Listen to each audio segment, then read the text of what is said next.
I got a call for safety officer interview. But I'm quite confused what kind of questions will be asked in my interview. Can I find a relatable video where I can find what kind of questions will be asked with answer of those questions? Wait, I'm here to give you the idea of the 10 most commonly asked questions in safety officer interview, and I'm going to answer all those 10 questions for your understanding. So be with me in this video to take the highlights of those 10 questions and get the answer of those 10 questions. In this video, we are going to discuss on top 10 most commonly asked safety officer interview questions with answers. So let's go in deep of this video. Let's talk. What is the question number 1? What is the difference between unsafe condition and hazard? Let's talk about the answer of it. Unsafe condition refers to an actual situation or state that is unsafe and can lead to accidents, whereas a hazard refers to an inherent characteristics or property which has potential to cause harm. Unsafe condition arises from hazard or may create new hazard, whereas hazard can exist without immediate unsafe condition, but they have the potential to create unsafe conditions if not properly managed or controlled. The main difference between unsafe condition and hazard lies in their nature and state of existence. Unsafe conditions are specific instances or physical circumstances that are potentially dangerous or harmful, whereas hazard are inherent property or potential source of harm. Unsafe conditions are often observable and tangible, while hazard can be more abstract and may require risk assessment for identification to recognize their presence, whereas hazard can be inherent in substance, activity or conditions. Let's talk about what is question number 2 could be. What is the difference between hazard and risk? Hazard is something which has a potential to cause harm in terms of ill health, personal injury and property damage, whereas risk is the combination of likelihood of occurrence of hazardous event and impact of harm. Hazard example is working at height, electricity, chemical substances, where example of risk is, in case of height, it is fall from work at height and getting personal injury. In case of electricity, the risk is contact with electricity and getting electrocution. In case of chemical substances hazard, the risk would be inhalation of chemical and getting personal sickness or disease. A hazard may not harm to anyone until and unless there is exposure to it. In case of exposure to a hazard, hazardous occurrence will occur that will lead to harm to the person, which is called risk. Let's talk about question number 3. What is hierarchy of control measures in risk reduction process? Give the example of engineering controls. Hierarchy of control measures are the controls which has been placed in order where top controls are most effective and the bottom controls are least effective.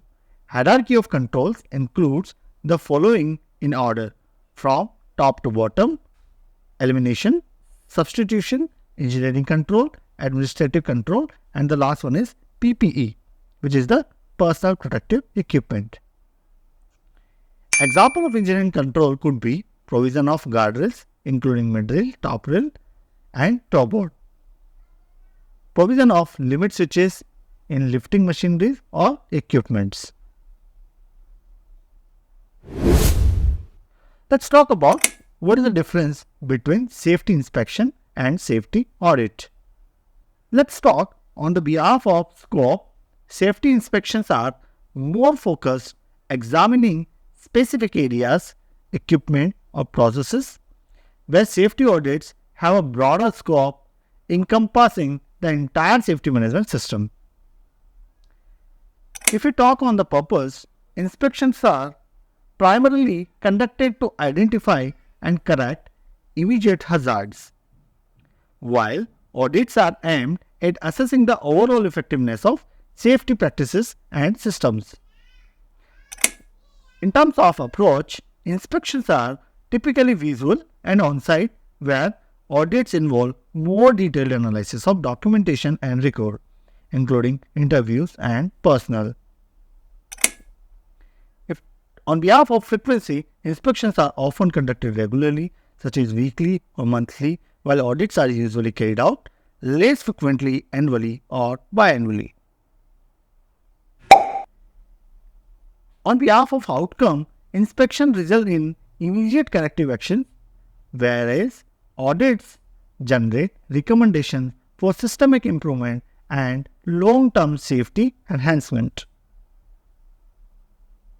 Let's talk on question number 5. What is the difference between safety non-compliance and safety observations? In terms of nature, safety non-compliance refers to instances where safety rules or standards are not followed, indicating a violation or breach. Safety observations, on the other hand, are focused on identifying potential safety issues before they result in non-compliance or accidents. In behalf of timings, non-compliance is identified after the fact, often thought audit, inspections, or incident investigation. Safety observations occur in real time or near real time, allowing for immediate action to prevent accidents or non-compliance. On behalf of purpose, non-compliance points out instances where safety rules were disregarded or overlooked. Safety observations aim to identify and address potential hazard and risky behaviors to prevent accidents and promote a safe work environment. In terms of reporting, non-compliance is typically reported as a formal incident or violation, often requiring corrective actions or disciplinary measures. Safety observations are reported as proactive interventions to raise awareness and encourage positive safety behaviors. In summary, safe non-compliances refers to violations or breaches of safety rules, while safety observations are proactive measures aimed at identifying and preventing potential hazards or risky behaviors. For the question number 6 could be, what are the 5 steps of risk assessment process? Let's talk. The first step is identifying the hazards. This step involves identifying and listing all the potential hazards present in the workplace or the specific areas being assessed. Next step is determine who might be harmed and how. In this step, the individual or group who may be at risk of harm from the identified hazards are determined. In third step, evaluate the risk and existing control measures. The risk associated with each identified hazards are assessed and evaluated. Implement control measures. Based on the evaluation of risk, appropriate control measures should be selected and implemented. The fifth step is review and monitor. The risk assessment process is not a one-time activity but should be reviewed and monitored regularly. Let's talk. What is the question number 7? What is EHS plan and its contents? So in contents, the first part would be introduction, and in introduction, purpose and scope of the EHS plan will come, application standard and regulation requirement, and organizational commitment to EHS. In second step, policy statement will come. In policy statement, there would be organization's EHS policy, leadership commitment and responsibility. In third step, EHS objective and targets will come, which will describe about or talk about measurable goals to improve EHS performance, target and timeliness for achieving objectives. The fourth step would be legal and other requirements. Identification and compliance with relevant laws and regulation. Identification of other EHS related requirements, industry specific, stakeholders or expectation, etc. The fifth step would be EHS management system. It will cover description of the organization EHS management system, structure, roles and responsibility and authorities, process for risk assessment, incident investigation and emergency preparedness. Sixth step would be risk assessment and hazard identification. It will cover methodology for identifying and assessing EHS risk and hazard, documentation of identified risk and hazards, prioritization and control for managing risk. The seventh would be objectives and program, specific program and initiative to address EHS risk and hazard, trainings and competence development plans. The eighth step would be communication and consultation, internal and external communication process related to EHS, consultation mechanism with workers and other stakeholders. The ninth step would be operational controls, procedures and practices to control EHS risk, maintenance of equipment and system. The 10th step would be, or content would be, emergency preparedness and response. It will cover procedure for responding to emergencies and incidents, evacuation plan, emergency drills and communication protocol. The 11th content would be performance monitoring and measurement. It will cover indicator and metrics to monitor EHS performance, internal audits and inspections. The 12th content will include incident investigation and non-conformity. It will cover procedure for reporting, investigation and analyzing incidents, corrective and preventive actions for non-conformities. The 13th content would be documentation and record keeping. It will cover document control procedures, retention of EHS related records. The 14th step would be management review. It will cover processes for management review of EHS performance, system effectiveness and continuous improvement initiatives. Let's talk question number 8. What is EHS policy and its key elements? A safety policy, also known as an occupational health and safety policy or safety statement, is a formal document that outlines an organization's commitment to maintaining a safe and healthy working environment for its employees and other stakeholders. It serves as the foundation for the organization's safety management system and sets the overall direction and principle for managing safety within the workplace. The safety policy statement is a key component of the safety policy. It is a concise and clear declaration of the organization's safety objectives and intention. The policy statement is typically included at the beginning of the safety policy document and communicates the organization's top level commitment to safety and health. Key elements of safety policy statement may include: first, purpose. The statement starts by stating the purpose of the safety policy, which is to demonstrate the organization's commitment to safety and health. Scope. It defines the scope of policies, specifying the activities, processes and location to which the policy applies. Scope. The third key element is commitment. The statement highlights the commitment of top management to providing a safe and healthy workplace for all employees and stakeholders. The fourth is compliance. It emphasizes the organization's commitment to complying with relevant laws, regulation, and other safety requirements. The fifth content is objectives. The policy statement may include specific safety objective that the organization aims to achieve, demonstrating a commitment to continuous improvement. The sixth content is responsibility. It may outline the roles and responsibility of individuals within the organization for implementing and promoting safety practices. Seventh is communication. The statement may stress the importance of effective communication and engagement with the employee regarding safety matters. The eighth one is culture. The policy statement might highlight the organization's desire to foster a positive safety culture where safety is an integral part of daily operations.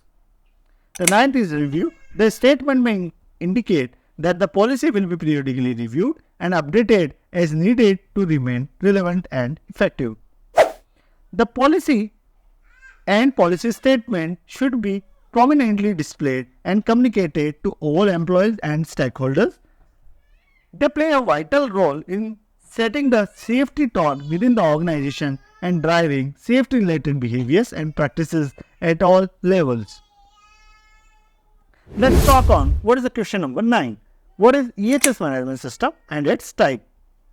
The first EHS management system, which talks about the environment, that is ISO 14001. This is an international recognized standard for environment management system. The second most important safety management system is which talks about occupational health and safety management system, that is ISO 45001. This is an international standard for occupational health and safety management system. The third type of safety management system is integrated EHS management system. Some organizations choose to integrate their environment, health and safety management system into a single unified system. These all three management systems work on a system framework which works on PDCA cycle, plan, do, check and act, in which the planning phase talk about stabilizing objectives, policies and procedures and conducting risk assessment. In doing phase, implementing the planned actions including training, communication and operational controls. In checking portion, monitoring and measuring performance, conducting audits and reviewing compliances. In acting, taking corrective and preventive actions and continually improving the EHS management system. Let's talk about what is the question number 10. What are the EHS legal act and rules applicable to construction industry in India? Let's talk about the key act and rules. The first important act is BOCW, Building and Other Construction Workers Regulation of Employment and Condition of Service Act 1996. Under BOCW Act 1996, there are rules in which BOCW Central Rules 1998 is the first central rule which was amended in 2017, and according to which there are several state BOCW rules are there. Building and Other Construction Workers Condition of Service Central Rules 1998. The second act is Environment Protection Act 1986, in which the several rules come in which the first rule comes is the Environment Protection Rule 1986. Second one is Solid Waste Management Rule 2016, Construction and Demolition Rules 2016, Biomedical Waste Rules 2016, Plastic Waste Rules 2016, Hazardous Waste Management Rule 2016, the Batteries Management and Handling Rules 2010 amended, Noise Pollution 2000, the Environment Impact Assessment Notification 2006. The third act is Water Prevention and Control of Pollution Act 1974. It talks about the Water Prevention and Control of Pollution Rules 1975, which is amended in 2011. The fourth act is Air Prevention and Control of Air Pollution Act 1981, further amended in 1987. Talks the rules of Air Prevention Control of Pollution Rules 1982.